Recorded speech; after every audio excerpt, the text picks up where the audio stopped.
இந்த content writers அப்படிங்கிற ஒரு விஷயத்துக்கு வந்து கொடுத்துருக்காங்க. அது 1000 ஸ்கூல்ஸ்க்கும் 500 காலேஜஸ்க்குமே வந்து அந்த விஷயங்களை பண்ணுறாங்க. அதே மாதிரி உமன்ஸ் ஹாஸ்டல் உமன்ஸ் ஹாஸ்டல் கொண்டு எல்லா வந்துடுறாங்க, மாவட்டத்திலையும். டிஸ்ட்ரிக்ட்டுக்கு கொண்டு வராங்க. அது ஆக்சுவலாக ஜெயலலிதா தான் முதல்ல கொண்டு வந்தது. 2013 என்னமோ கொண்டு வந்து பெருசாக பெருசாக பண்ணாங்க. பேசுகிறாங்க. அதை வந்து இவங்க காப்பி அடிச்சு இவங்க இப்போ தோழி லேட்டஸ்ட்டாக விடுதி. போட்டு நாங்கள் தான் அப்படின்னு ஸ்டிக்கர் ஒட்டியிருந்தாங்க. இப்போவும் எங்களை பார்த்து தான் காப்பின்றாங்க. டேய் நீயே ஜெயலலிதா பார்த்து தான் காப்பி அடிச்சீங்க. ஆமாம், இந்த மாதிரி பல விஷயங்கள் நல்லது இருக்குண்ணே. இங்கே என்ன பெருசாக பார்க்குறதுன்னா இந்த டேக்ஸ் ரிலீஃப் கிடைக்கும். ஏன்னா முந்தின நாள் ஃபுல்லாக அதான் பேசிகிட்டு இருந்தாங்க. அந்த ஒரு விஷயத்தினால மட்டும் தான் இது எதிர்பார்க்க முடியாத இன்னொன்று நான் பட்ஜெட். கேட்குறேன், டேய் வருமானமே இல்லை அப்புறம் நீங்கள் டேக்ஸ் டேக்ஸ் கட்ட போகிறீங்க 90% மக்கள் வந்து 12 லட்சமாக சம்பாதிக்கிறான். கண்டிப்பாக. அப்புறம் நீ ஏன் 16 லட்சம் சம்பாதிக்கணும் பற்றி கேவலப்படுறேன்?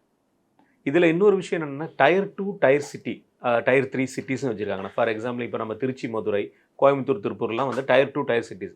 இதை வந்து டெவலப் பண்ணுறதுக்காகவும் இது ஏதாவது டிசாஸ்டர் மேனேஜ்மெண்ட் அந்த கையில் நடந்துச்சுன்னா கிட்டத்தட்ட 1000 crores பெர் அந்த ஊருக்கு ஒவ்வொரு ஊருக்குமே கொடுக்குற அளவுக்கு ஒரு ஸ்கீம் கொண்டு வந்திருக்காங்க. அதே மாதிரி வந்து இந்த டேட்டா சென்டர் எதுக்கு, இந்த டேட்டா சென்டர் ஆரம்பிக்கிறதுனால என்ன பலன் அப்படிங்கிற மாதிரி கேட்குறாங்க. கூகுள் வந்து 100 பில்லியன் இன்வெஸ்ட்மெண்ட் பண்ணியிருக்காங்க.